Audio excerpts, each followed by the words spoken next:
Bonjour à tous et bienvenue sur Médien TV. C'est l'heure de votre émission alternative, votre rendez-vous hebdomadaire en partenariat avec l'Université internationale de Rabat. Alternative, vous le savez maintenant, c'est l'essentiel de l'actualité nationale, africaine et internationale, décryptée par des experts mais aussi des personnalités en une dizaine de minutes. Bref, un regard alternatif du sud, de l'Afrique, du Maroc. En Afrique, un vieillard qui meurt, c'est une bibliothèque qui brûle.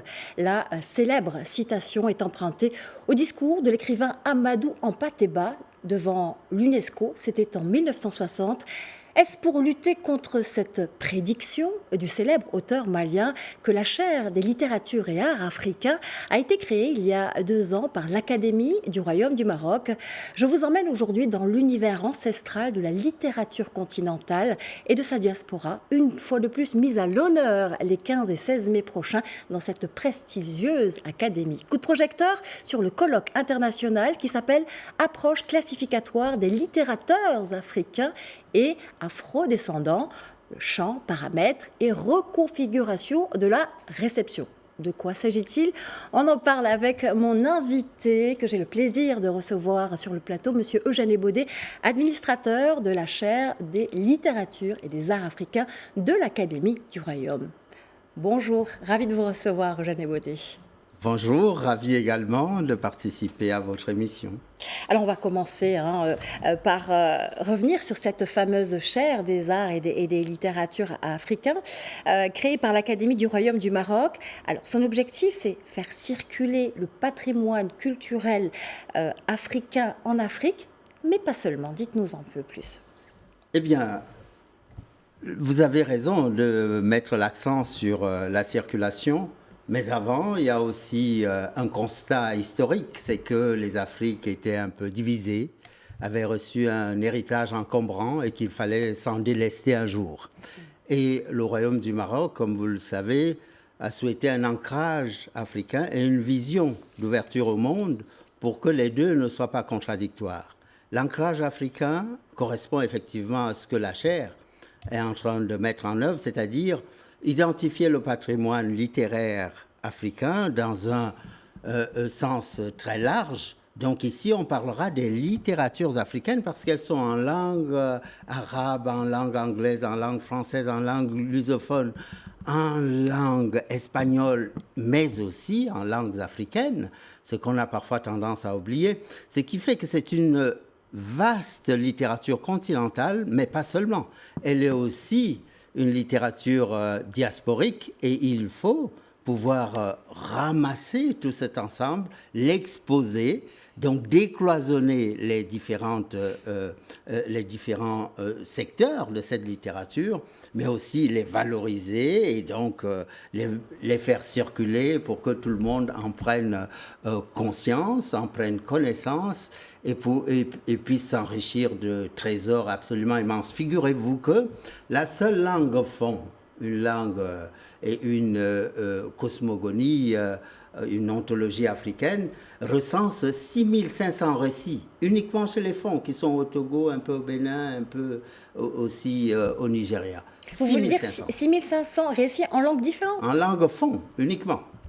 Et donc, c'est dire la richesse et la pluralité. C'est dire la richesse quand vous apercevez que l'Afrique comprend la moitié des langues du monde, environ 3000 langues. Vous voyez un peu tous les trésors dont elle recèle, à la fois les trésors du côté des traditions orales, les trésors du côté des traditions écrites qui sont aussi très très fortes. Vous avez l'Oghèze, vous avez l'Amazigh, vous avez l'arabe, vous avez au Cameroun, il y a 300 langues. On va parler des langues tout à l'heure. Oui. Donc une sacrée ambition pour cette chaire africaine dans cette Académie du Royaume. C'est toute une série de rencontres et de colloques qui a commencé déjà au mois de mars dernier. Ce colloque-là, approche classificatoire des littérateurs africains et afrodescendants, champs, paramètres et reconfiguration de la réception. C'est donc la suite du premier colloque, qui lui-même s'intéressait au récit des origines et des grandes dates de l'histoire des littératures africaines et diasporiques.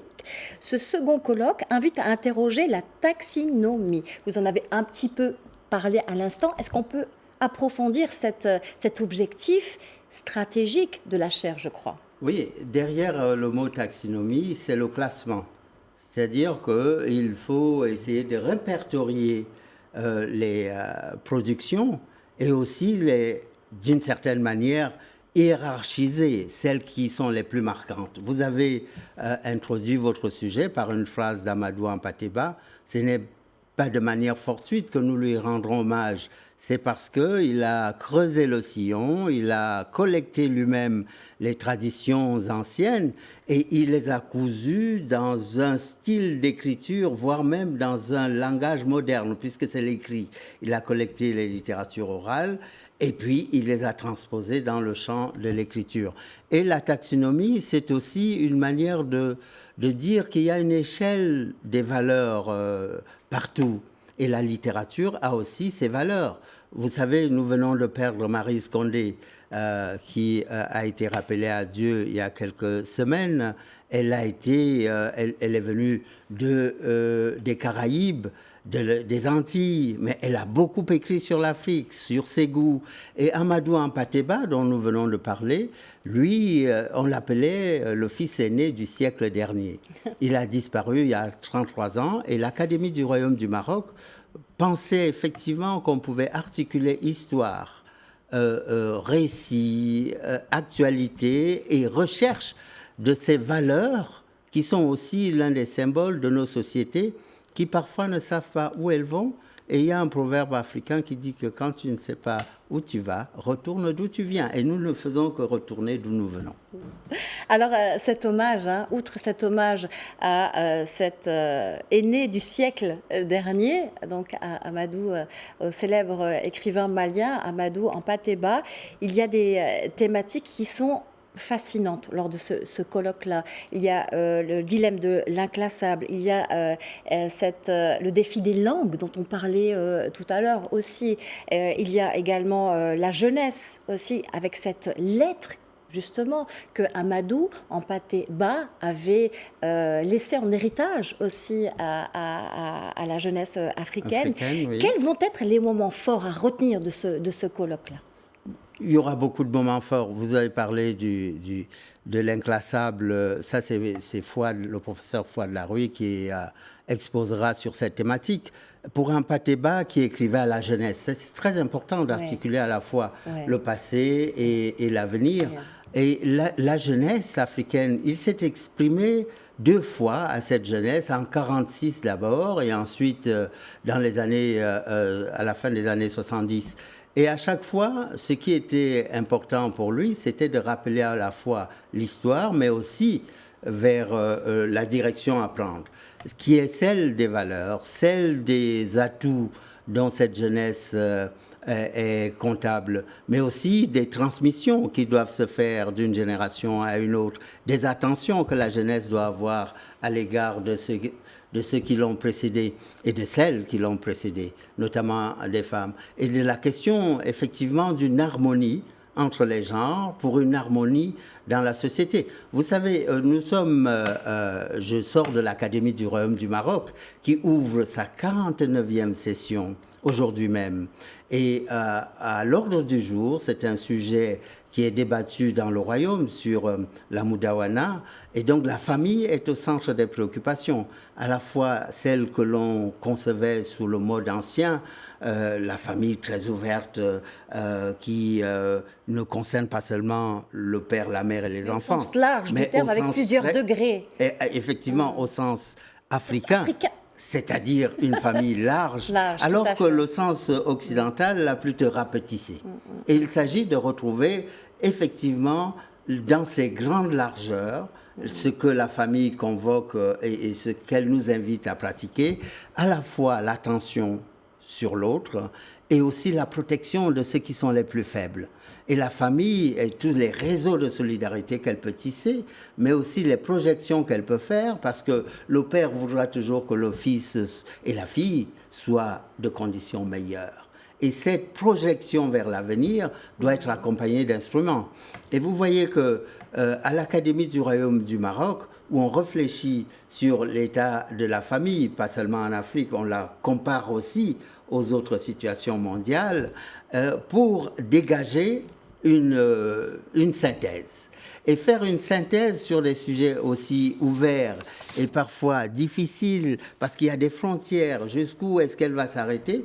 Mais on voit que ce que fait l'Académie du Royaume du Maroc, en ouvrant d'ailleurs les portes à la discussion générale, à la contribution des idées qui viennent de partout, c'est de dire que la famille des littératures, par exemple, est une très grande famille et qu'elle ne s'arrête pas à une frontière et que ces frontières peuvent être continentales, c'est la famille africaine, mais qu'elles sont bordées par des mers, donc c'est la famille qui peut prendre la coloration océanique et que cette coloration océanique nous ouvre à d'autres perspectives, on dirait, pour résumer, à d'autres frères et sœurs humains. Et justement, en parlant de frères et sœurs humains, on s'aperçoit que la famille telle que l'Occident l'a construite, avec un terme qui revient très vite, la fraternité, il faut lui ajouter la sororité, il faut lui ajouter l'autre aspect manquant, l'autre chaînon manquant, pour retrouver justement cette harmonie qui est à l'œuvre et que nous recherchons tous. Cette harmonie-là aussi, donc, entre l'homme et la femme, le nord et le sud. L'est et l'ouest. Au fond, et même on ajoute un cinquième point. Vous savez le cinquième élément oui, un cinquième élément, c'est ceux qui sont partis. Vous savez, Amadou Hampâté-Bâ, ceux qui sont partis, il convoquait les forces de l'esprit. Et il revenait dans la philosophie africaine. Vous savez qu'on parle parfois des djinns, on parle des esprits. Et il y a un texte de Birago Diop, un poème fondamental, Souffle. Écoute plus souvent les choses que les êtres. La voix du feu s'entend, entend la voix de l'eau. Écoute dans le vent le buisson en sanglots. C'est le souffle des ancêtres morts qui ne sont jamais partis. Ce sera le mot de la fin. Merci infiniment Eugène Ebodé d'avoir été dans cette alternative dédiée donc à la chaire des arts et littératures africains dans cette Académie du Royaume du Maroc. Et je vous remercie infiniment parce que cette chaire est créée il y a 2 ans.